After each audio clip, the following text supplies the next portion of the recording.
Pada hari yang ke-8, Musa memanggil Harun serta anak-anaknya dan para tua-tua Israel.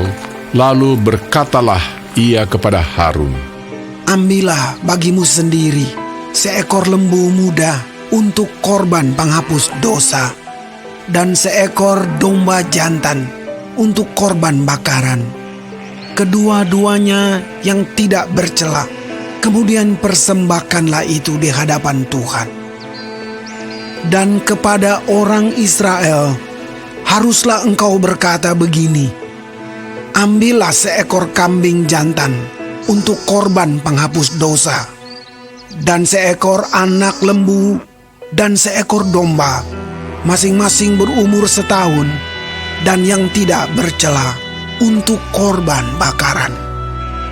Dan lagi seekor lembu dan seekor domba jantan untuk korban keselamatan, supaya dikorbankan di hadapan Tuhan, dan korban sajian yang diolah dengan minyak, karena pada hari ini Tuhan akan menampakkan diri kepadamu." Kemudian dibawa merekalah apa yang diperintahkan Musa ke kemah pertemuan.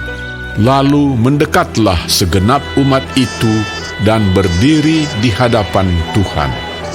Kata Musa, "Inilah firman yang diperintahkan Tuhan kamu perbuat, agar kemuliaan Tuhan tampak kepadamu." Kata Musa kepada Harun, "Datanglah mendekat kepada mezbah, olahlah korban penghapus dosa dan korban bakaranmu, dan adakanlah pendamaian bagimu sendiri dan bagi bangsa itu. Sesudah itu, olahlah persembahan bangsa itu, dan adakanlah pendamaian bagi mereka, seperti yang diperintahkan Tuhan." Maka mendekatlah Harun kepada mezbah, dan disembelihnyalah anak lembu yang akan menjadi korban penghapus dosa baginya sendiri. Anak-anak Harun menyampaikan darah lembu itu kepadanya, dan Harun mencelupkan jarinya ke dalam darah itu dan membubuhnya pada tanduk-tanduk mezbah. Darah selebihnya dituangkannya pada bagian bawah mezbah. Lemak, buah pinggang, dan umbai hati dari korban penghapus dosa itu dibakarnya di atas mezbah, seperti yang diperintahkan Tuhan kepada Musa. Tetapi daging dan kulitnya dibakarnya habis di luar perkemahan. Kemudian ia menyembelih korban bakaran, lalu anak-anak Harun menyerahkan darah korban itu kepadanya. Maka Harun menyiramkannya pada mezbah sekelilingnya. Juga diserahkan merekalah kepadanya korban bakaran itu menurut bagian-bagian tertentu beserta dengan kepalanya, lalu dibakarnya di atas mezbah.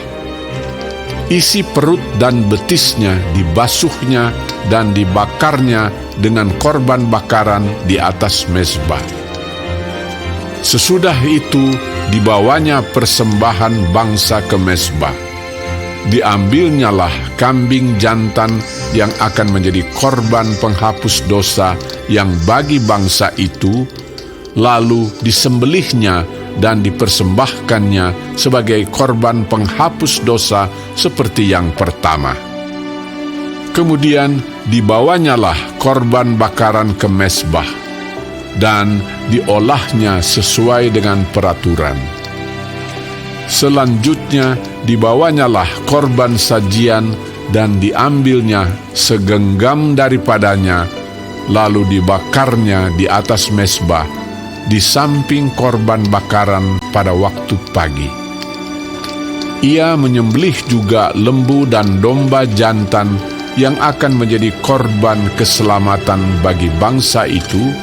Lalu anak-anak Harun menyerahkan darah korban itu kepadanya, maka Harun menyiramkannya pada mezbah sekelilingnya. Tetapi segala lemak dari lembu dan dari domba jantan itu, yakni ekor yang berlemak, lemak yang menutupi isi perut, buah pinggang dan umbai hati. Segala lemak itu diletakkan mereka di atas dada kedua korban itu, lalu Harun membakar segala lemak itu di atas mezbah. Dada dan paha kanan itu dipersembahkan Harun sebagai persembahan unjukan di hadapan Tuhan, seperti yang diperintahkan Musa. Harun mengangkat kedua tangannya atas bangsa itu, lalu memberkati mereka. Kemudian turunlah ia setelah mempersembahkan korban penghapus dosa, korban bakaran, dan korban keselamatan. Masuklah Musa dan Harun ke dalam kemah pertemuan. Setelah keluar, mereka memberkati bangsa itu, lalu tampaklah kemuliaan Tuhan kepada segenap bangsa itu.